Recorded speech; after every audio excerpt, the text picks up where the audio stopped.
Orang kan akan melihat, oh ini pelanggengan politik dinasti. Orang belum tentu bisa terima itu, Bang. Ini layak nggak dilakukan oleh seorang kader PDIP? Ya harusnya enggak. Harusnya nggak. Iya harusnya enggak dong. Dan saya berharap karpet merah ini tidak digunakan.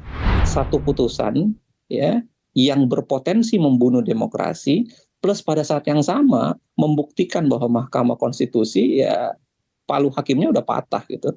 Patah di hadapan kepentingan politik. Padahal MK ini nanti bahkan menyelesaikan hasil perselisihan Pilpres. Ngeri loh kalau orang jadi nggak percaya. Maaf ya, saya bukannya mengharapkan ini terjadi, tapi bisa terjadi konflik. Tapi kami melihatnya secara jangka panjang ini adalah keputusan yang memberikan kesempatan luas bagi anak-anak usia muda.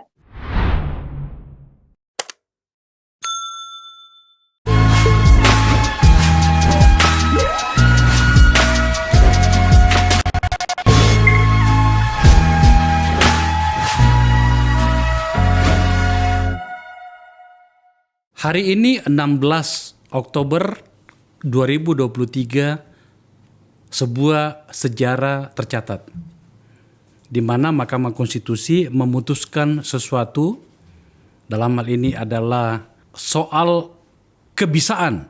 Saya sampai kehabisan kata-kata ini. Kebisaan seseorang untuk ikut menjadi capres atau cawapres menyangkut soal usia.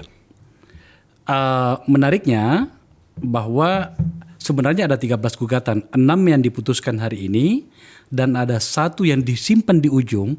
Itu adalah akhirnya memberikan ruang bagi seseorang yang selama sekitar 2-3 bulan terakhir ini menjadi pusat pembicaraan menyangkut dengan anak presiden apakah bisa ikut atau tidak. Dalam hal ini Gibran, sebab putusannya mengatakan memang dilarang pada putusan-putusan sebelumnya dari 6 itu mengatakan bahwa menolak gugatan tentang usia dari 40 menjadi 35. Tetapi di ujungnya ada putusan yang mengatakan bahwa selama dia berpengalaman sebagai kepala daerah. Kira-kira seperti itu bunyinya. Nanti yang seru-serunya biarkan narasumber saya. Sebab hari ini narasumber saya seru-seru semuanya. Kami tengah malam ini masih di sini sebab kami mau mengejar isu ini karena ini memang penting. Yang menariknya adalah bahwa ada seorang hakim Mahkamah Konstitusi, dalam hal ini Saldi Isra, itu bersikap yang sangat ekstrim. Bahkan pada pengadilan biasa pun saya tidak pernah mendengarkan argumen yang bernada kemarahan seperti ini. Kita dengarkan kemarahannya. Saya bingung dan benar-benar bingung untuk menentukan harus dari mana memulai pendapat berbeda ini. Sebab sejak menapakkan kaki sebagai hakim konstitusi di gedung mahkamah ini pada tanggal 11 April 2017 atau sekitar 6,5 tahun yang lalu, baru kali ini saya mengalami peristiwa aneh yang luar biasa dan dapat dikatakan jauh dari batas penalaran yang wajar. Mahkamah berubah pendirian dan sikapnya hanya dalam sekelebat. Apakah mahkamah pernah berubah pendirian? Pernah. Tetapi tidak pernah terjadi secepat ini, di mana perubahan terjadi dalam hitungan hari. Ini potongan drama yang terjadi pada hari ini. Kita akan membahasnya. Dan tentu saja saya harus memperkenalkan tamu-tamu saya. Yang pertama adalah Bivitri Susanti sudah hadir di sini. Fit, thank you. Hari ini muter-muter ya? Muter-muter ya, kemana-mana. Iya, berbicara kepada publik ya. Betul. Yang kedua adalah orang yang kata Uceng belum menunjukkan karakter Masinton Pasaribu. Masinton Pasaribu dari anggota DPR dari fraksi PDIP. Di ujung telepon sana dalam Zoom bergabung juga dengan sahabat kita Uceng, Zainal Arifin Mohtar dalam perjalanan. Halo, Ceng. Halo, Bang Akbar. Ya. Sorry ya, saya suara aja. Suaranya enggak apa-apa karena dalam perjalanan sama dengan yang lainnya. Hari ini teman-teman yang para ahli hukum tata negara atau yang biasa berbicara tentang konstitusi sibuknya minta ampun.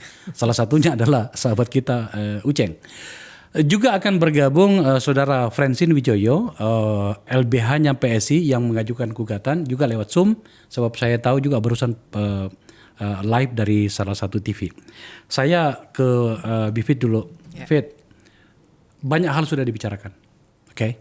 Saya tidak ingin mengulang-ulang di sini. Penonton saya itu khas dan punya concern tersendiri. Melihat dari komposisi hakim yang memutuskan ini, coba mana komposisinya? Ada 3 hakim yang mengabulkan. Iya. Anwar Usman yang juga sebagai ketua Mahkamah Konstitusi, Manahan Sitompul, dan Guntur Hamzah, hakim agung yang baru saja dilantik menggantikan hakim Mahkamah Konstitusi yang diberhentikan.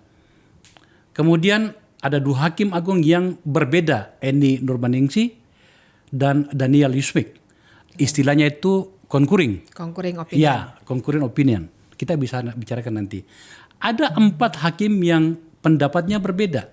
Salah satunya tadi yang sudah kita tampilkan, Saldi Isra, Arif Hidayat, Suhartoyo, dan Wahiduddin Adams. Kita mulai dari sini dulu. Ya. Kalau kita lihat sebenarnya, kan sebenarnya tidak lolos kan sebenarnya ya. Tetapi karena concurring tadi itu setelah kita pelajari bersama ya Fitir, Ibu Profesor Eni Nurbaningsi itu concurringnya adalah kira-kira begini. Bisa dimaklumi atau diterima kalau gubernur, kepala daerah tingkat 1. Betul. Kalau wali kota atau bupati itu dianggap tidak masuk pada kriteria itu. Kira-kira begitu ya? Kira-kira kurang lebih seperti itu karena wewenangnya masih terlalu bawah Iya. gitulah kira-kira. Tetapi kan kalau berdasarkan pada klaster kepala daerah ya sama saja. Jadinya sama saja. Apakah kepala itu daerah. yang menjadi alasan bahwa akhirnya ini ternyata diterima? Ya, karena kalau dilihat dari posisinya ya, kita secara umum dulu ya, 3 sama 2 itu yang sekarang terjadi kan, jadi 5 lawan 4-nya itu 4 hakim yang berbeda itu Iya. yang minoritas kan. Oke. Karena yang concurring dianggap tentu saja concurring itu artinya kesimpulannya sama dengan yang 3 di atas begitu. Nah tapi sebenarnya ini kan semuanya memang tidak logis. Jadi curhatnya Saldi Isra tadi sudah memberi kode ke kita bahwa ini memang tidak logis. Istilahnya MK memang selalu apakah ada penalaran hukum yang wajar atau tidak. Dan dalam dissenting opinionnya Saldi Isra tadi dia bilang ini penalaran hukumnya bukan penalaran hukum yang wajar. Nah jadi 2 nih saya menanggapinya. Pertama kalau dilihat logis tidak logisnya dari awal bahkan yang 3 hakim yang mengabulkan tambah 2 yang concurring itu sebenarnya juga nggak logis. Seperti yang Saldi bilang, dia bilang kenapa putusan sebelumnya dibilangnya itu adalah open legal policy, terus tiba-tiba beberapa hari kemudian yang ini kok diterima. Itu yang aneh sekali menurut dia. Nah tapi respon saya yang kedua memang kalau misalnya 2 hakim yang berbeda itu yang concurring ya, Bu Eni dan Pak Daniel itu mau lebih tegas, sebenarnya dia akan lari ke bawah tuh. Lebih dekat kemana? Ke atas lebih atau ke bawah? dekat ke bawah. Ke mengabulkan atau berbeda pendapat atau Berbeda menolak? pendapat. Oh, oke. Kalau menurut saya ya, kalau yang dilihat memang antara level wewenang gubernur dengan wali kota, pendapatnya Pak Daniel dengan Bu Eni itu hampir sama, kurang lebih melihat itu. Belum cocok lah kalau wali kota. Kalau gubernur oke lah, kurang lebih begitu ya dalam bahasa sehari-hari. Jadi menurut saya sebenarnya lebih dekat ke 4 yang di bawah. Nah cuma itulah entah apa yang terjadi dan sebenarnya ini kan komposisi yang unik begitu ya. Benar pada akhirnya ya 5-4 lah. Ini tidak mempengaruhi, by the way buat yang belum terlalu familiar, ini tidak mempengaruhi kekuatan putusan. Tetap yang harus jalan yang 5 itu yang mengabulkan. Jadi nggak ada pengaruhnya. Cuma yang bisa kita baca dari komposisi yang 3, 2, 4 ini yang unik tidak lazim sama sekali adalah perbedaan pendapat yang tajam. Apalagi ditambah kode dalam tanda kutip yang diberikan oleh Saldi Isra yang dia bilang saya bingung baru pertama kali dia bilang. Nah buat saya ini sudah mencerminkan bahwa sampai pada putusan yang akhirnya mengabulkan itu satu perdebatannya sangat sengit dan kedua ada manuver politik yang sangat mungkin dilakukan. Sampai di situ. Coba tampilkan pernyataan putusan dari Saldi Isra itu. Ini. Betul. Pada halaman 106 itu dia mengatakan begini. Saya sangat cemas dan khawatir. Sangatnya 3 kali ya. Kan pasti kan kalimatnya seperti itu kan? Betul. Oke, ini putusan tidak boleh dilebih-lebihkan atau dikurangi. Saya sangat cemas dan khawatir Mahkamah justru sedang menjebak dirinya sendiri dalam pusaran politik dalam memutus berbagai political question yang pada akhirnya akan meruntuhkan kepercayaan dan legitimasi publik terhadap mahkamah. Dia tambahin kata quo vadis Mahkamah Konstitusi. Ke Ceng dulu, bentar. Ceng, apa bacaanmu menyangkut ini, bro? Enggak, yang pertama begini ya. Masalah komposisi itu memang bisa berdebatable. Ya, tapi saya ngelihat ada kecenderungan dua hakim, Eni dan Yusmik, itu memang ke arah 3 itu. Saya kira kalau Yusmik dan Eni tidak ke arah 3, harusnya mereka bersuara. Mereka kan mengafirmasi bahwa mereka ikut ketiga. Sepanjang yang saya lihat dari pandangan Eni sama Yusmik, sebenarnya mereka menerima argumentasi adanya pengecualian gitu. Nah, saya sih tertarik beberapa hal di luar itu sebenarnya, Bang Akbar. Yang satu begini, coba dicek lagi kembali permohonan-permohonan. Oke. Ini kan permohonan ini, itu yang dibahasakan oleh Saldi dan Arif ya, bahwa ada gelombang pertama permohonan. Dan gelombang pertama ini semua sudah diputus di awal. Ya, konfigurasinya sudah ada, semua menolak, ada 2 dissenting, persis sama yang dibacakan hari ini. Itu pun dissentingnya sebenarnya mendukung penolakan kan, karena satu menolak legal standing. Nah, yang menarik, Anwar Usman tidak pernah ikut memutus. Nah, apa sebab Anwar Usman tidak ikut memutus di gelombang pertama itu? Kalau Saldi membahasakan karena dia khawatir konflik kepentingan. Apalagi yang disebutkan, yang dibicarakan ini adalah ponakan gitu. Nah, terakhir tiba-tiba ada masuk gelombang kedua. Nah, ini yang saya ingin katakan, dugaan saya jangan-jangan putusan gelombang 1 udah bocor duluan bahwa terjadi penolakan, sehingga diupayakan ada masuk gelombang kedua dengan mencari argumentasi yang awalnya agak debatable di wilayah hakim, yaitu elected official. Makanya kalau Anda lihat permohonan yang dikabulkan hari ini, ya, itu diregistrasinya tanggal 13 loh. 13 apa? Ya? Iya kan 13 September. Coba tampilkan siapa pengajunya itu. Seorang mahasiswa ya? Iya, itu diregistrasinya 13 September. Berarti menuju ke arah putusan itu dia kurang dari 1 bulan sebenarnya. Ini ya. Jauh. Jadi Ceng, ini namanya saya tampilkan di layar, mungkin Anda tidak lihat. Namanya Almas, mahasiswa Prodi Ilmu Hukum AA. Itu memberikan kuasa kepada Perkumpulan Bantuan Hukum Peduli Keadilan di Surakarta. Oke? Saya begini, isunya di sini adalah yang saya khawatirkan ya. Yang saya khawatirkan adalah seakan-akan putusan gelombang 1 itu jangan-jangan udah bocor duluan bahwa ini penolakan nih. Nggak diterima logikamu bahwa terjadi kalau bisa nggak kalau pernah berpengalaman penyelenggara negara. Mungkin hakim ada yang ngomong-ngomong soal elected official. Kalau elected official kita masih pikirin. Makanya tiba-tiba masuk permohonan yang modelnya begitu. 13 September. Ya. Dan inilah yang diputus cepat. Itu disinggung oleh Saldi dan Arif Hidayat. Bahkan dia bilang, awalnya ini kan sudah ditarik permohonan. Kok tiba-tiba dibatalkan lagi? Itulah. Jadi Arif Hidayat dan Saldi membicarakan keanehan itu. Keanehan yang kedua adalah Anwar Usman. 8 permohonan lain, dia menahan diri untuk tidak ikut. Alasannya, ya kalau Saldi bilang, oleh Arif Hidayat kan bilang begitu. Saldi bilang katanya karena konflik kepentingan. Tapi tiba-tiba dia masuk di putusan yang ini, dengan mendaku bahwa yang lain saya nggak masuk karena sakit. Nah, betulkah itu sakit atau konflik kepentingan kita tidak tahu. Tapi yang jelas, kalau kita bandingkan, permohonan inilah satu-satunya yang mention nama Gibran secara langsung.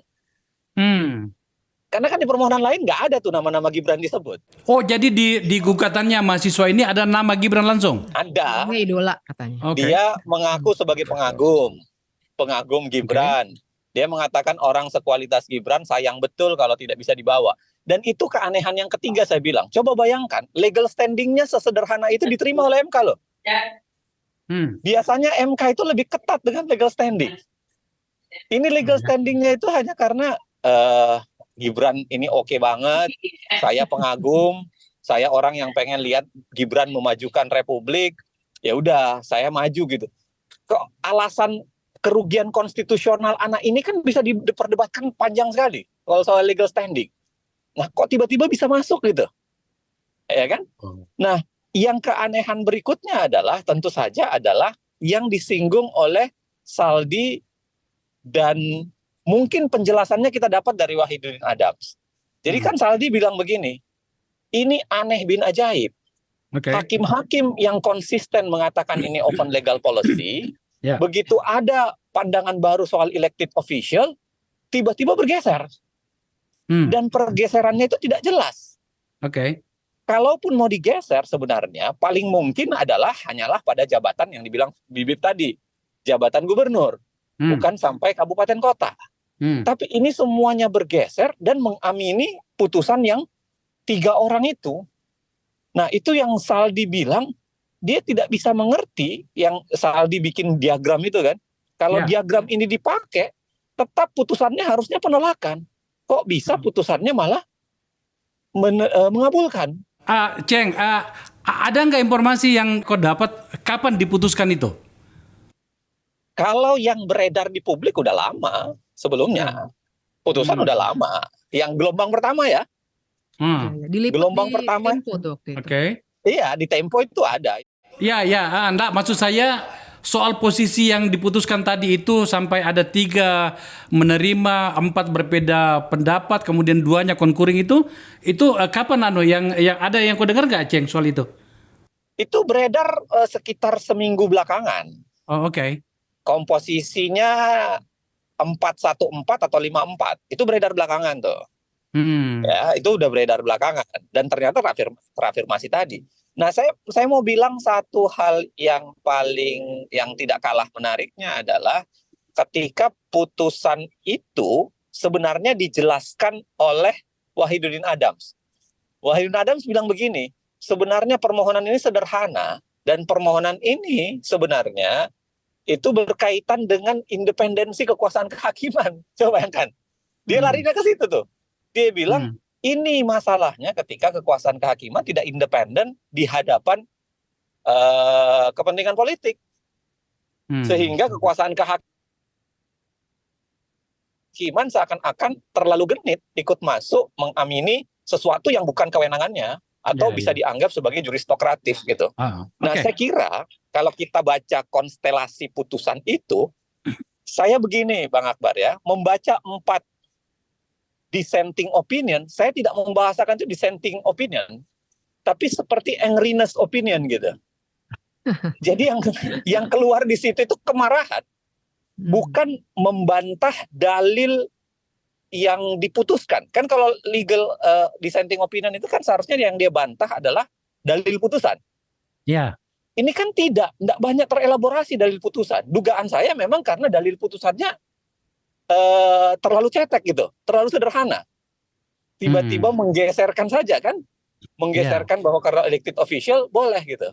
Itu sebabnya angriness opinionnya itu lebih maki-maki terhadap kejadian yang ada di MK sendiri. Dan itu yang kemudian dikutip Bang Akbar tadi kan, Saldi sampai bilang, ini MK mau dibawa kemana? Quo vadis MK. Itu yang saya bilang tadi. Ini bukan legal opinion nih. Saya bacanya ini. Saya juga gini sebenarnya, Ceng. Saya juga sebenarnya ingin mengkonfirmasi informasi yang saya dapat bahwa seorang mantan hakim konstitusi itu mengatakan dulu ketika kami itu haram hukumnya satu hakim itu masuk ke ruangan hakim yang lain. Itu saya dengarkan. Nah, saya sedang mencoba mengkonfirmasi, tapi kemarahannya Saldi tampaknya sudah lebih dari cukup untuk memahami bahwa tampaknya memang ada masalah di sana. Sampai situ dulu, Ceng. Itu coba dilihat Wahidudin Adams. Wahidudin Adams mengemukakan begini. Putusan ini katanya memperlihatkan wajah itu tadi, proses politik yang terlalu berlebihan. Ya. Jangan-jangan itu yang mengafirmasi bahwa pendekatan politik, didatangin ke ruangan, dan Ya. itu yang membuktikan barangkali kenapa terjadi perubahan mendadak di Ya. beberapa hakim MK. Oke, sebentar. Kita diskusi. Ton, tahan sedikit saja karena saya ingin keluar apa yang tadi diminta Ujung sama kamu. Sudah bergabung juga Francine Wijoyo. Francine, Noni. Malam, Bang Akbar. Malam Yes. semuanya, Mbak Bibi, Mas Uceng. Ya, ini kelihatannya kamu sibuk sekali ya, Noni ya. Ini nama panggilannya Noni, ini adik saya ini. Hai. Oke, tadi kita sedang membahas putusan MK yang salah satunya juga adalah gugatan yang kau ajukan ya, Noni ya. Permohonanmu ditolak, PSI ditolak bahwa usia 35 tahun dengan argumenmu yang sudah lama kita dengarkan. Bagus menurut saya argumenmu. Tapi sekarang justru ternyata yang diterima itu adalah permohonan yang diajukan oleh seorang mahasiswa dari UNS dan baru tercatat tanggal 13 September.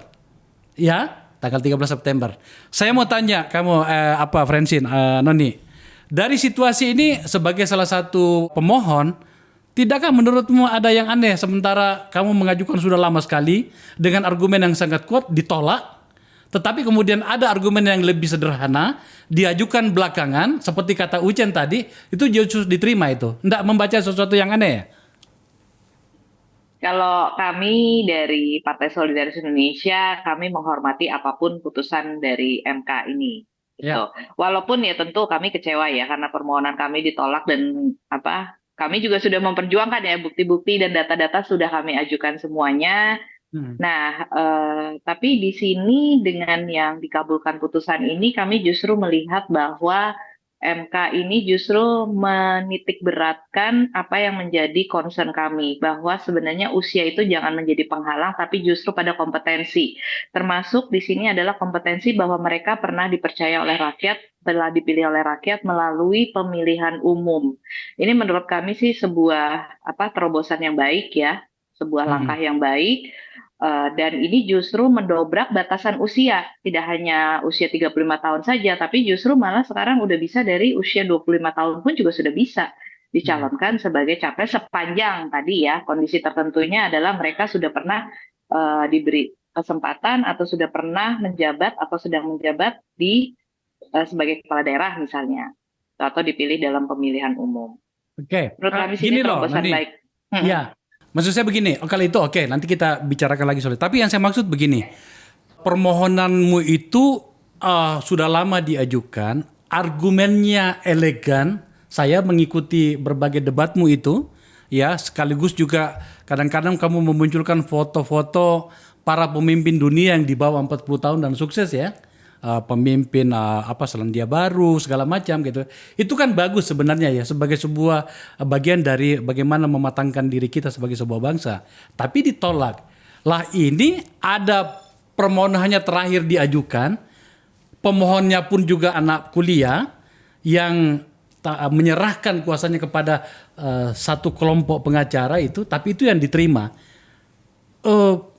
Tidakkah kemudian kamu terlalu menyederhanakan masalah kalau dikatakan bahwa ini sebenarnya sebangun, itu beda itu Noni itu gimana argumennya? Kalau buat kita kan kita melihatnya adalah bahwa apa yang kita perjuangkan mungkin jalurnya agak berbeda, tapi tujuannya sama, memberikan kesempatan seluas-luasnya bagi anak muda untuk menempati jabatan publik. Walaupun di kami memang menjadi catatan kecil adalah di kami itu salah satu poin yang kami argumenkan adalah adanya diskriminasi di dalam kelompok usia umur ya. Karena kami melihat kan 35 sampai dengan 40 tahun itu berada di dalam satu range kelompok dewasa yang sama kalau dari sisi ilmu psikologis. Kami melihatnya diskriminasinya dari usia itu, dari kelompok usia itu. Tapi dengan dikabulkannya permohonan lain, walaupun memang mungkin tadi ya ada beberapa catatan bahwa permohonannya diajukan lebih cepat, dalam waktu singkat, dan mungkin tidak serumit atau sedetail yang kami ajukan, tapi kami melihatnya secara jangka panjang ini adalah keputusan yang memberikan kesempatan luas bagi anak-anak usia muda. Itu sih poin yang kami lihat di situ. Kami apresiasinya di situ. Saya ke Mas Sinton Pasaribu. Ton, Iya, Bang. saya ingin di tempat ini ada narasi baru yang muncul darimu. Karena apapun namanya Pak Jokowi itu adalah PDIP, Gibran adalah PDIP. Mau tidak mau terpaksa kita menyebutkan nama. Karena di dalam gugatan atau permohonan yang dikabulkan itu menyebutkan, ya verbatim situ menyebutkan bahwa namanya Gibran gitu ya. Nah, kita pengen tahu PDIP itu bagaimana sikapnya dalam hal ini. Ada banyak informasi yang berkelindan. Saya ingin mencoba menyaring informasi itu. Betulkah PDIP akan bersikap? Salah satunya adalah katanya sih pemecatan. Ya kan belum bisa disikapin. Ya. Kalau dalam mekanisme organisasi kan tentu ada, gitu loh Bang. Tapi kan partai belum bisa melakukan sikap karena kan ya apa yang mau disikapi dan begini. Belum daftar. Iya kan? Iya. Nah, kecuali kalau sudah ada mengambil keputusan di luar garis organisasi yang sudah diputuskan oleh partai politik, PDI Perjuangan, Bang. Nah, baru bisa disikapin seperti umpama kayak kasus dalam Budiman kemarin, kawan Budiman Sujatmiko gitu. Nah, itu yang paling ini, Bang. Nah, tentu menurut saya kalau saya melihat sampai ke MK ini ya, ini mengkonfirmasi bahwa ya ini semua skenario besar dari politik pelanggengan kekuasaan itu. Oke. Nah, kalau kita masih ingat tuh flashback ke belakang, ada upaya untuk karena situasi COVID apa segala macam saat itu, ada upaya untuk melakukan penundaan pemilu. Oke. Kemudian skenario berikutnya penundaan pemilu nggak jadi, kemudian muncullah big data. Ya, big data bahwa rakyat menginginkan gitu ya, 3 seakan-akan 3 periode. Oke. Ya kan mau coba utak-atik konstitusi itu tadi. Nah, tapi yang kita lihat adalah suasana kebatinan masyarakat itu hari ini menolak itu. Ya, ketika terjadi penolakan ini, kemudian digunakanlah instrumen Mahkamah Konstitusi ini. Ini bahaya nih, Bang. Nah, digunakan instrumen ini. Nah, kita lihat tadi dari beberapa putusan hakim yang kemudian yang terakhir itu bertentangan satu sama lainnya, ya. Kemudian bahkan ya hakim Saldi Isra aja sangat jelas gamblang gitu ya menyampaikan ungkapan kemarahannya tadi itu. Berarti ini kan ada masalah, gitu. Nah, sekarang kalau ini dikatakan ini sebagai sebuah karpet merah untuk melanggengkan politik kekuasaan tadi, bagi saya ini berbahaya. Berbahayanya apa? Bisa jadi nih karpet merah ini kalau digunakan untuk dalam konteks pelanggengan kekuasaan tadi, ini bisa jadi menggulung siapapun yang menggunakan karpet itu. Siapa kira-kira yang akan tergulung nantinya? Ya, siapa yang berkepentingan untuk melanggengkan kekuasaan ini? Katakanlah misalnya, tampaknya memang benar kata Ujian tadi. Ini kayaknya Mas Intu ini mencoba untuk sopan di sini. Saya terpaksa kita harus gunakan bahasa karena ini sudah telanjang ya. Kalau ternyata itu yang kau maksud adalah Pak Jokowi, gulungan kekuasaan seperti apa yang ada Pak? Mas Inton itu hanya soalan karena belum dibahas di PDIP itu, dia belum berani. Karena malam ini. Iya, nah iya makanya aku kejar dulu, Ceng. Aku kejar dulu. Kalau ternyata yang kau maksud adalah Pak Jokowi, Ton. Karena ini kan seperti itulah yang kita bahas selama ini kan selama berhari-hari. Gulungan politik seperti apa yang ada dalam bayanganmu? Meskipun ini bukan sikap partai, tadi Ucen sudah mencoba untuk memperjelas. Tapi sebagai kader PDIP. Ya itu tadi yang saya bahasakan di awal, Bang. Suasana kebatinan masyarakat itu tidak menghendaki adanya pelanggengan kekuasaan menggunakan segala cara tadi. Itu kan. Ketika penundaan pemilu, penolakan. Terus kemudian penambahan periodisasi jabatan presiden, penolakan. Gitu. Nah, terus kemudian menggunakan instrumen ini. Yes, oke, gitu loh. Tapi suasana kebatinan rakyat itu nggak bisa didiamkan. Tapi nggak juga, Ton. Juga, banyak juga yang setuju, Ton. Pada 2 poin itu, ya kita yang harus kita tangkap begini, Bang. 97, ya, Pak Harto digembar-gemborkan oleh Harmoko, ya, dengan menggunakan tangan kekuasaan menang mayoritas tuh, ya, kemudian dilantik jadi presiden. terjadi krisis Mei 98 jatuh. Gini, maksud saya gini, ada 2 layer, Ton. Saya mencoba untuk hati-hati memahami situasi ini. Pada 2 skenario yang kau sebutkan tadi, itu objeknya atau subjeknya adalah Pak Jokowi.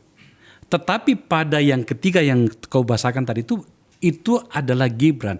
2 hal yang berbeda. Pada beberapa survei kecil-kecilan yang kita lakukan berbasiskan media sosial, tingkat penerimaan orang itu banyak juga kepada Gibran. Nah itu gimana jawabannya soal itu? Iya, kalau potret survei ya suka, nggak suka, kan itu ya. Tapi keterimaan orang terhadap orang kan akan melihat, oh ini pelanggengan politik dinasti. Orang belum tentu bisa terima itu, Bang. Lihat aja. Ya, jadi kalau kita lihat umpama ketika mau coba penundaan pemilu ditolak sama rakyat. Iya kan? Mau 3 periode puas-puas gitu loh. Dipotret tingkat kepuasan masyarakat terhadap Pak Jokowi puas. Tapi kalau untuk jadi 3 periode ya ntar dulu. Kalau penundaan pemilu ya ntar dulu. Nah, umpama sekarang nih dengan yang disampaikan Abang tadi dari beberapa survei, katakan kalau Gibran mau menggunakan karpet merah putusan MK tadi ini ya, katakan begitu ya. Kita berandai-andai ini.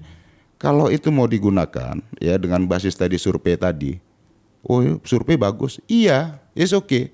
Tapi berbeda ketika menyikapi tentang politik dinasti tadi. Apakah masyarakat berterima? Tentu nggak berterima. Saya kejar bagian ini, Tan, sebelum saya ke Bivit. Menurutmu, you kan orang PDIP, you anggota DPR, bro. Menurutmu ini kan karpetnya sudah terbuka nih, bisa dipakai katakanlah oleh Gibran. Karena memang juga objek dari permohonan gugatan mahasiswa itu ada namanya Gibran di situ. Kalau ternyata itu fasilitas itu dipakai oleh Pak Jokowi untuk Gibran, menurutmu apa risiko yang akan dihadapi oleh Pak Jokowi oleh partaimu? Itu tadi dengan partai. Ya, kalau saya partai kalau partai pasti punya mekanisme organisasi sendiri kan. Untuk melakukan memberikan sanksi atau seperti apa kira-kira sanksinya tuh? Ya sama lah dengan kader lain, kan gitu ya. Karena kan aturan organisasi. Kalau sama itu ada 2 loh, Ton. Ada 2 itu. Yang satunya ditegur, yang satunya dipecat. Yang mana kira-kira? Iya, atau ya mekanisme di partai itu kan ada minimum sanksi, ada maksimum sanksi. Yang mana? Ini maksimum loh. Iya. Kalau yang mana kan saya bukan bagian saya kan bukan bagian dari Mahkamah Kehormatan Partai. Ya, jadi saya nggak punya punya kewenangan untuk menyampaikan itu. Tapi yang jelas sanksi itu diatur dari minimum sampai yang maksimum. Kan gitu, Bang. Sebelum saya ke Bivit, ini yang dulu. Menurutmu ini layak nggak dilakukan oleh seorang kader PDIP? Ya harusnya enggak. Harusnya enggak? Iya harusnya enggak dong.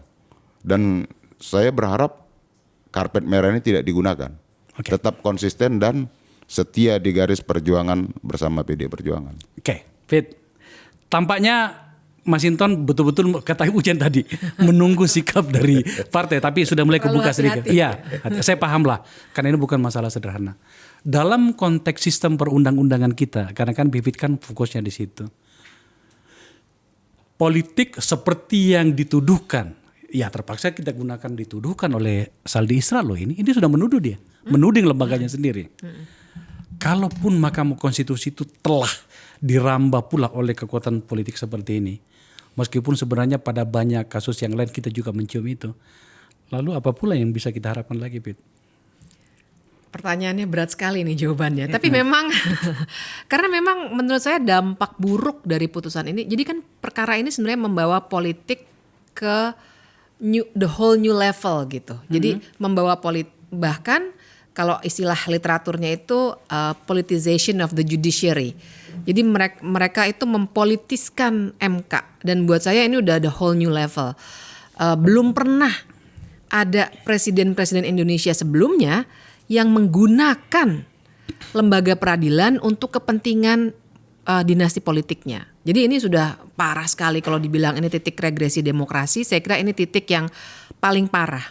Nah, jadi politisasi itu di mana? Kita bisa lihat dari argumentasi atau legal reasoning atau pertimbangan hukum Mahkamah Konstitusi itu. Karena yang dikatakan oleh Saldi Isra dalam dissenting opinion itu kan jelas. Dia bilang kok ini aneh. Kalau saya membahasakannya begini, dari 6 putusan ini sebenarnya ada 3 pola. Pola pertama itu Francine dan kawan-kawan ya PSI yang umur semata-mata. Pola kedua itu yang atau digantikannya dengan penyelenggara negara lainnya. Yang ketiga yang ini yang dikabulkan. Kalau MK konsisten, nalarnya bagus, logikanya bagus, ini 3-tiganya harusnya ditolak. Kenapa ini cuma yang PSI dan kawan-kawan yang ditolak? Nah, jadi kan dari situ tuh dan dari komposisi, dari manuver itu, jangan lupa tadi kan 13 September ya, perkaranya Sabiru itu masuk. 9 September itu Pak Anwar Usman memberikan kuliah di Semarang yang sudah bilang bahwa saya nonton itu. Saatnya anak muda maju. Itu juga kan melanggar etik tuh.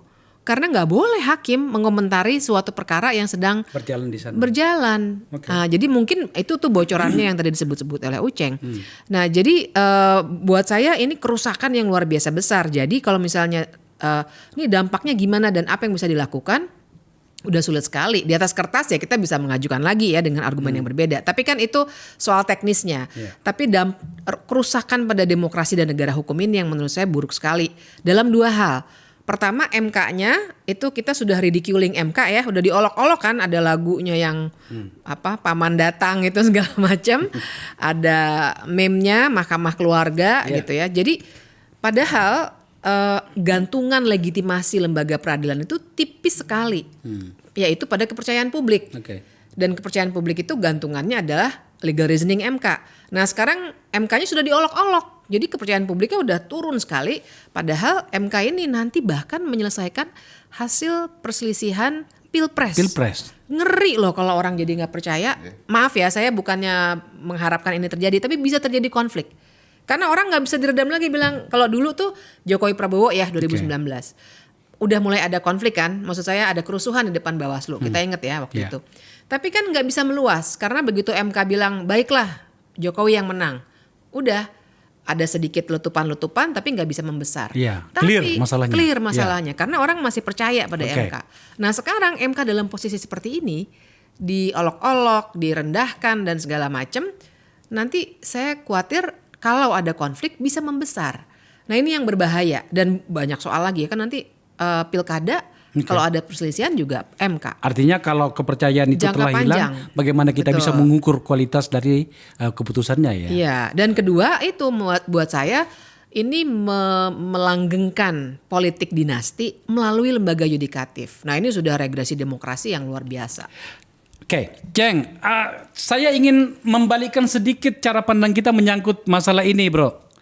Apa yang saya maksud adalah kenapa kita tidak, selain soal putusan ini yang memang banyak pertanyaan ya, kenapa kita tidak sedikit mundur selangkah untuk memberikan permakluman pada keputusan ini bahwa mungkin juga memang aturan perundang-undangan kita atau cara pandang kita terlalu ekstrim dalam memahami perbedaan kematangan menyangkut soal usia segala macam.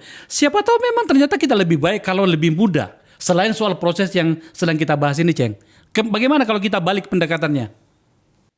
Saya kira itu agak sulit. Karena yang pertama, jelas sebenarnya banyak sekali buku-buku teori yang menjelaskan betapa tidak mungkinnya yang namanya usia itu dipaksakan masuk standarisasinya melalui sebuah putusan mahkamah. Bahkan kalau Anda dengar pernyataan Saldi Isra kan dia mengutip itu beberapa buku yang menjelaskan kejadian di beberapa negara yang memperlihatkan bahwa nggak boleh nih yang namanya beginian diubah oleh judiciary untuk hal tertentu. Karena itu sebenarnya masuk ke ranah juristokrasi dan itu berbahaya sebenarnya kalau kita terjebak ke arah juristokrasi karena masa depan demokrasi kemudian bisa tersandra. Yang kedua, bukan persoalan pada jenis putusan MK sebenarnya. Ini persoalannya adalah keanehan di belakang putusan MK. Mekanisme pengambilan keputusannya ya? Iya, karena kalau kita mau mahfumi putusan MK, kalau tidak ada hal yang aneh, saya kira permahfufan itu masih bisa dilakukan ya. Mungkin hanya pilihan teoritik rasional semata, Tapi ini persoalannya terlalu banyak yang aneh gitu.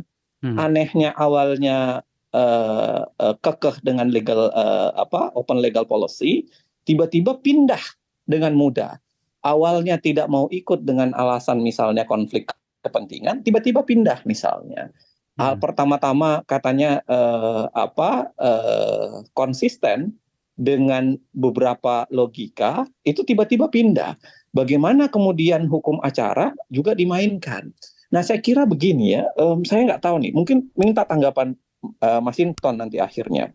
Saya ini lagi mikir, saya kan tidak tahu bagaimana isi hatinya Pak Jokowi sebenarnya dalam konteks ini ya. Ya.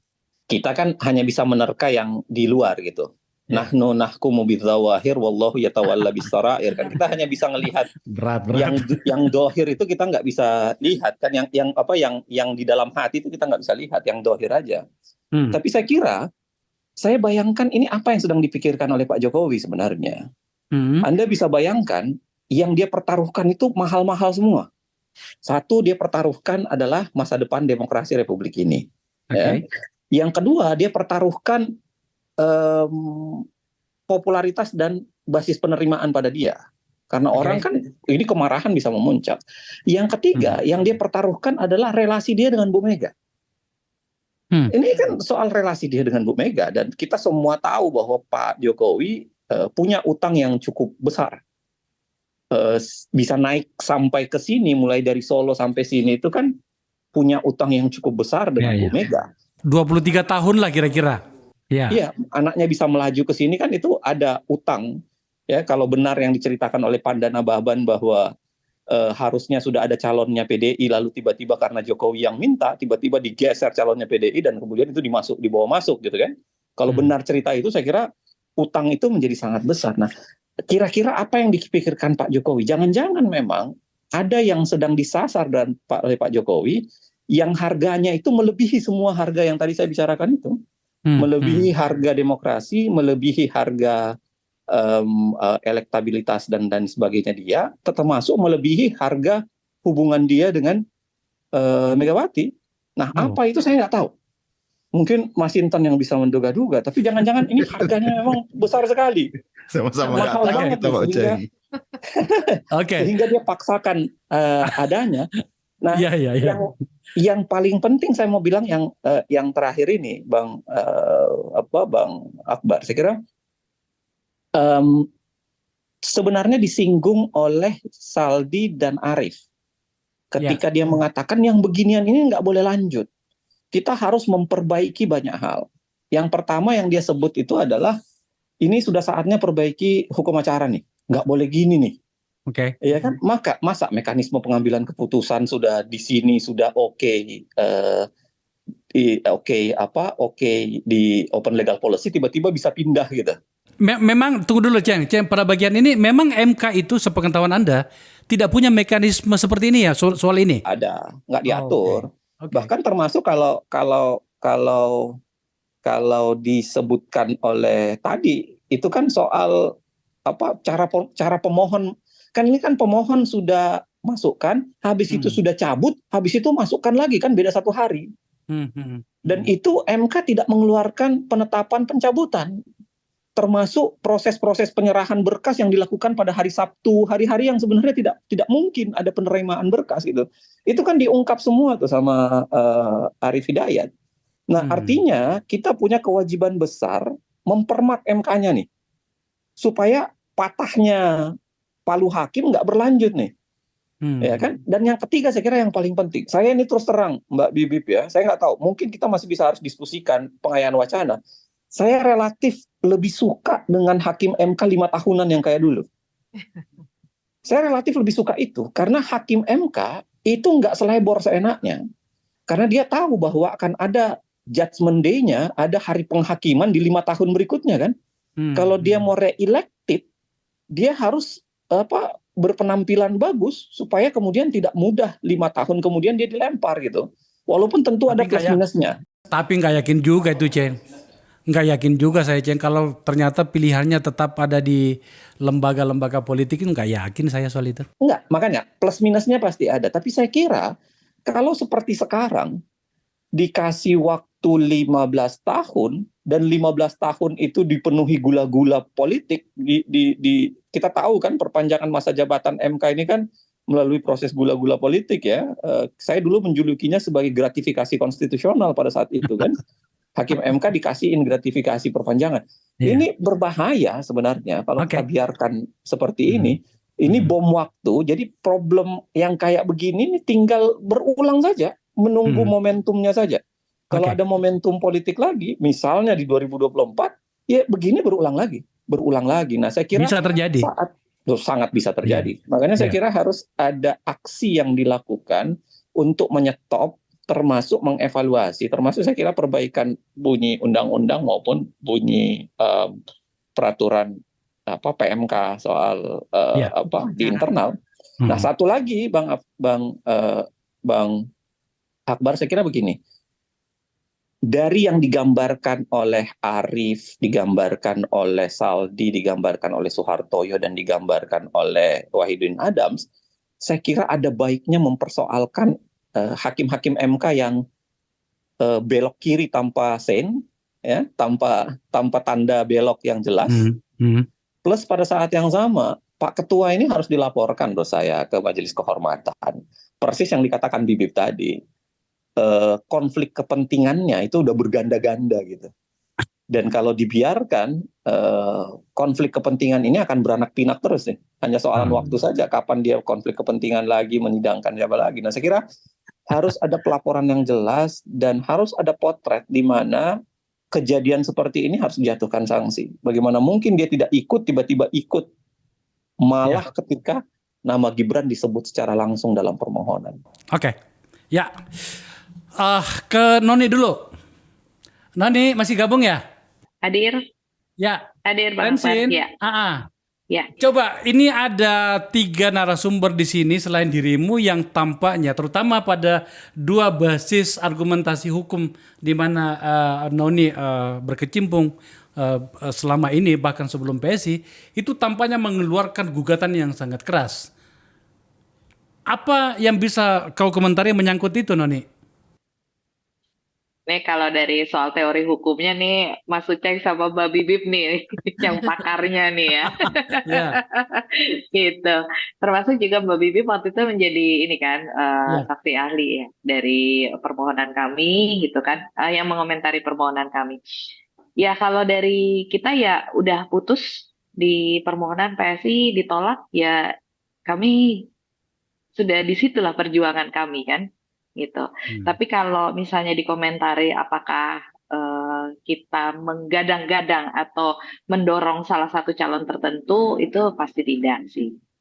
Paling lebih ke arah situ. Yang saya maksud begini, Noni, kamu kan partai baru ya, dan yang tampaknya akan lolos ini karena mendapatkan fasilitas mewah politik bernama Kaisang ya, sebagai ketua umum. Itu ada survei yang dilakukan oleh Patra Data. Itu bahkan kalian sudah sekarang posisi 3,79%. Oke? Nah, maksud saya begini. Tadi gugatan Uceng, gugatan Bivit, dan termasuk juga seniormu, Pak Masinton itu mengatakan ini nggak bisa. Ini bernama Mahkamah Konstitusi. Kalau sudah Mahkamah Konstitusi yang tumbang alias coreng, alias bopeng, itu berbahaya dalam konstitusi kita. Penyikapanmu sebagai politisi muda seperti apa itu, Noni? Kalau kami sih tetap yakin dan percaya bahwa Mahkamah Konstitusi ini tetap independen, tidak mempan diintervensi oleh politik ya, gitu. Kami percaya itu, dan juga dengan dissenting opinion dan tadi yang perbedaan-perbedaan pendapat tadi pun juga tetap putusannya kan satu. Dan itulah yang berlaku sekarang. Jadi itulah yang kami pegang sebagai patokan saat ini. Oke. Ton. Ya, Bang. Lagi-lagi memang sekarang feeling banyak orang, saya yakin juga Bivit ya, Uceng juga sedang menunggu apa yang terjadi di Tuku Umar. Tadi Uceng berbicara banyak tentang fasilitas politik yang diterima oleh Pak Jokowi.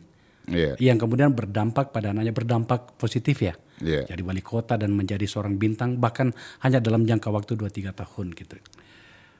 Orang sekarang sedang berpikir, termasuk saya, apa yang terjadi sekarang di Tuku Umar. ini putusan partai. Saya tidak fair kalau menanyakan lebih jauh soal itu. Tapi benar-benar saya penasaran. Karena besok ini saya dengar apakah besok atau lusa atau tidak lama dari hari ini, hanya berbilang jam, itu akan ada pengumuman besar bernama pasangan capres. Pasangan Anies Muhaimin akan mendaftarkan ke KPU tanggal 19. Iya. Konon kabarnya besok akan ada pengumuman juga dari Kartanegara.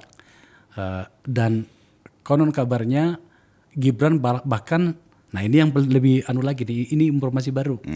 Bahkan sudah disiapkan KTA-nya Golkar. Enggak jelas ini informasi ini. Luar biasa kemana-mana gitu. Saya fokus pada PDIP.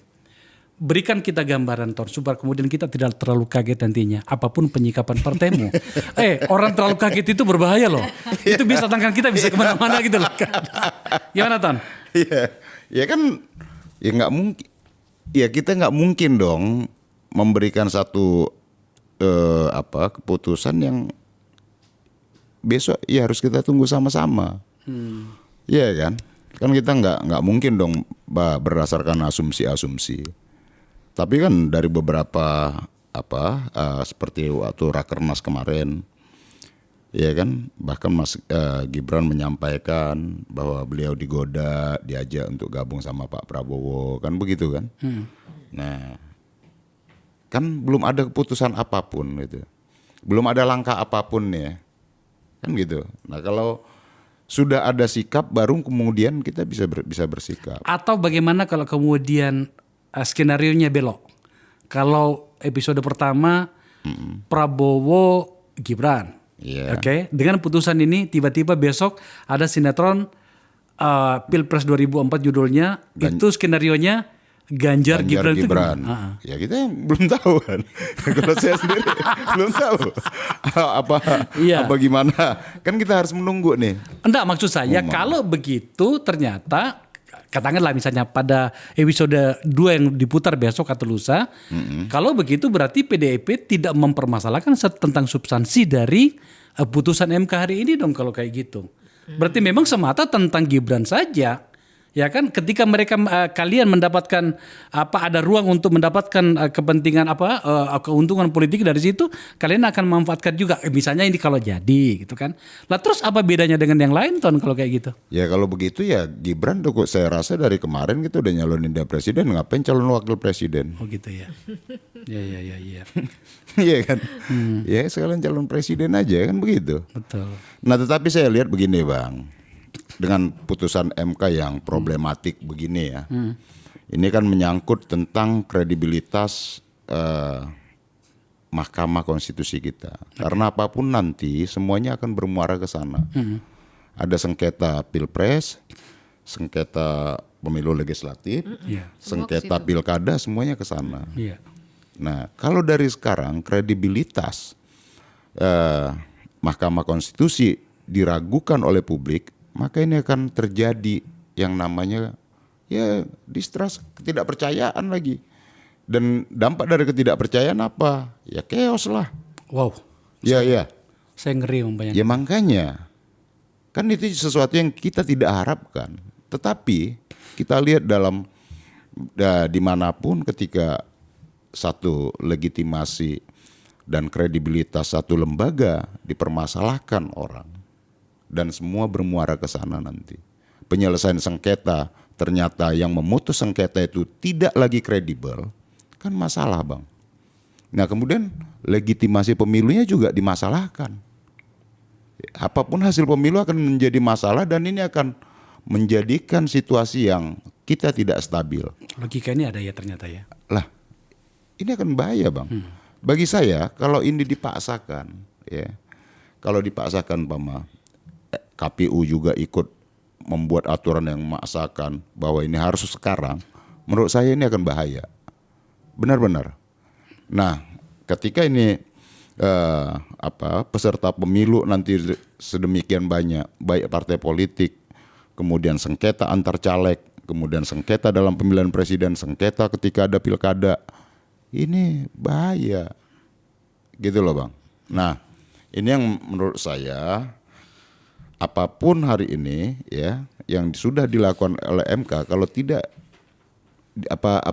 disikapi dengan baik ke depan, apalagi ini benar-benar mengkonfirmasi bahwa putusan MK ini adalah karpet merah untuk politik dinasti tadi.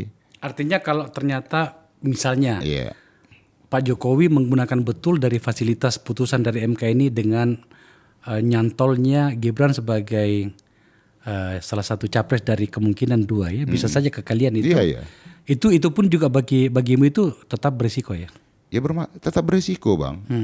Saya yakin rakyat nggak akan diam. Nggak akan diam. Suasana kebatinan, kita potret aja lah suasana kebatinan masyarakat hari ini. Seperti ilalang kering aja tuh. Ya dia diam, oke. Oh ini kerjanya bagus ya, oke. Tapi apakah dia bisa menerima dengan cara-cara seperti ini? Tentu enggak. Oke. Saya rasa ketika ada pemicunya nanti semua akan bergerak. Fit, ini Mas Hinton apapun namanya dia anggota DPR. Ya. Dipilih oleh rakyat. Saya selalu menempatkan posisiku memahami Mas Hinton dan kawan-kawan di DPR, meskipun saya juga dongkol pada banyak orang, tapi pada apa yang dikatakan seorang Mas Hinton dan sebagai anggota DPR, itu saya harus hitung. Di mana ketika dia menggunakan kata chaos atas ketidakpercayaan, saya menggunakan logika itu. Apa yang bisa kita lakukan agar kemudian risiko yang ke depan yang tadi Bibit mengatakan, bagaimana dengan hasil pilkada, bagaimana dengan hasil pileg, bagaimana dengan hasil-hasil yang lain ketika trust sudah tidak ada. Apa yang bisa kita lakukan sebagai penutup yang kita bisa lakukan agar kemudian risiko itu tidak mengenai kita dan apa yang dikatakan Mas Hinton tadi itu tidak harus terjadi bernama chaos itu. Ya memang kita harus mendorong supaya ada perbaikan yang struktural tadi. Satu, di level kesepakatan elit politik itu juga kita harus dorong supaya jangan makin telanjang ya dinasti politik dan lain sebagainya ini. Nah itu satu. Kemudian yang kedua, walaupun tidak bisa dilakukan dalam waktu dekat secara teknis, tapi kita benar-benar secara serius sudah mulai membongkar persoalan-persoalan yang akut di Mahkamah Konstitusi itu. Tadi ya hukum acara tuh ada suatu perkara yang udah selesai, tiba-tiba yang ini masuk terus ikut diputuskan. Itu sama sekali tidak ada. Nah misalnya hal seperti itu. Belum lagi sekarang undang-undang Mahkamah Konstitusinya juga sedang diutak-atik nih sama DPR. Misalnya karena juga DPR menginginkan supaya MK bisa lebih mengakomodasi keinginan DPR. Jadi artinya ini kisruh sekali. Jadi buat saya segala hal yang kita harus mesti ada dorongan untuk perbaikan yang struktural itu. Satu lagi tuh jangan lupa presidensial threshold juga kita harus bicarakan lagi lah minimal. Karena selama ini juga macet di MK juga lebih dari 30 kali tuh ditolak. Menurut saya juga ada urusan kepentingan politik di situ.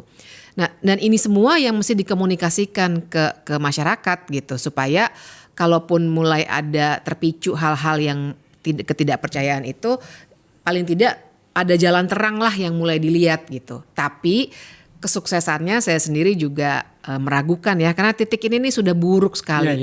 Dan kami tuh sudah mengingatkan dari minggu-minggu yang lalu, tolong dong MK, tolong nih ini masa depan kita.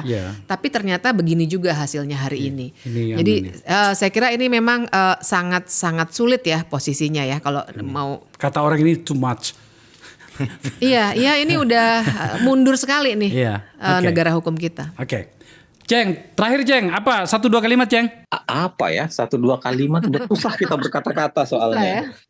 Susah berkata-kata. Bahkan Mas Hinton aja nggak keras-keras amat, itu yang bikin saya Ampun, saya nggak tahu mau ngomong apa. Saya mau bilang begini sebenarnya, sekedar catatan untuk Mbak Francine ya.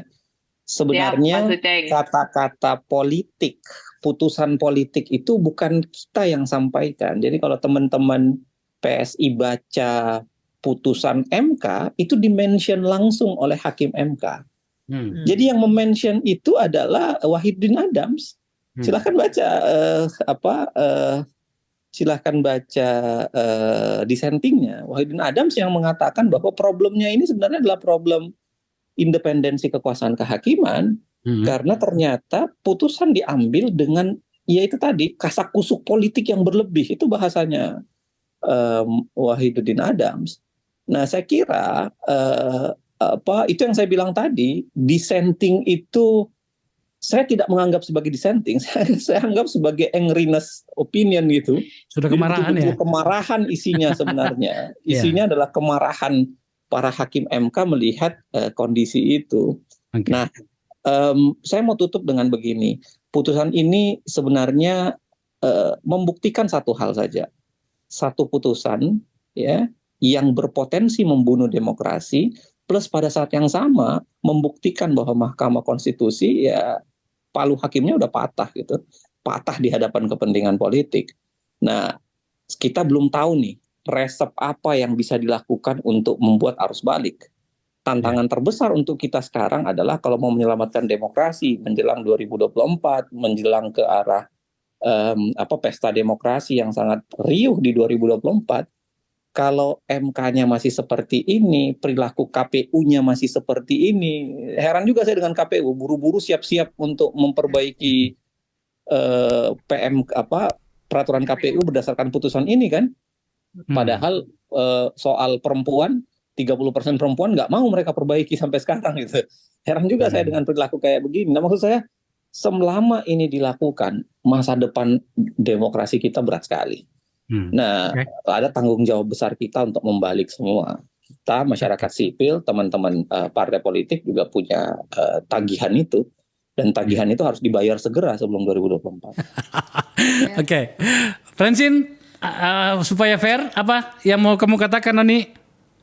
Nah, kita paling cuma bisa menyampaikan bahwa kami menghormati putusan MK dan kami mengapresiasi terbukanya. Kalau kami malah melihatnya ini terbukanya kesempatan buat anak muda Indonesia. Kita terima itu sebagai bagian dari percakapan antar bangsa di sini. Tan, terakhir Tan.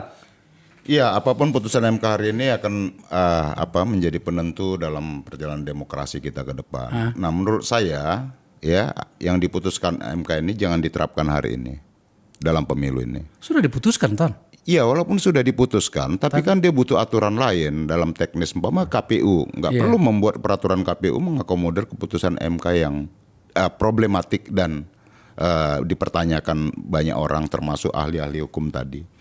Nah, jadi menurut saya kita harus menjaga demokrasi ini, dan kualitas demokrasi ini bukan hanya sekedar pemilu ini sebagai sekedar ritual 5 tahunan, tapi demokrasi yang kualitatif dan menghasilkan kepemimpinan yang legitimate di hadapan rakyat. Maka menurut saya ya putusan MK ini jangan diberlakukan dalam pemilu. Sebenarnya gini loh Tan, terpaksa saya harus mendebat bagian terakhir ini karena kan gini loh, partaimu kan partai terbesar di DPR.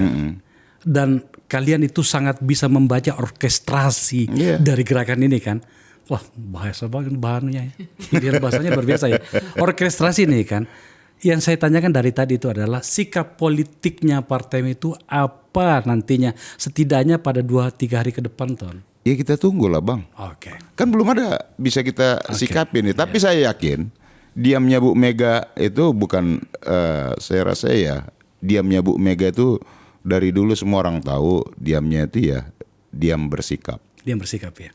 Iya, bukan berdiam pasrah, diam bersikap. Dan itu tidak lama dari hari ini ya sikapnya akan keluar. Ya. Oke. Baik, Bapak Ibu sekalian, para narasumberku hingga tengah malam hari ini, terima kasih Fit ya, Sinton, kemudian Uceng, terima kasih, Noni, terima kasih telah berbicara dengan kita. Apapun namanya, ini adalah percakapan antara anak-anak bangsa dan kita lihat kemanakah gerangan sejarah ini sedang berjalan. Tadi saya agak terdiam ketika Uceng mengatakan palu patah. Palu hakim Mahkamah Konstitusi telah patah. Wow, ini pilihan kata yang berat sekali sebenarnya, tapi apa yang mau dikatakan sudah terjadi hari ini. Kita lihat dari yang kita diskusikan dan juga didiskusikan di media-media yang lain. Tapi apapun namanya, kita harus selalu punya pikiran tentang masa depan dengan cara bercakap-cakap, dan kita sedang melakukannya. Terima kasih telah menyaksikan acara ini.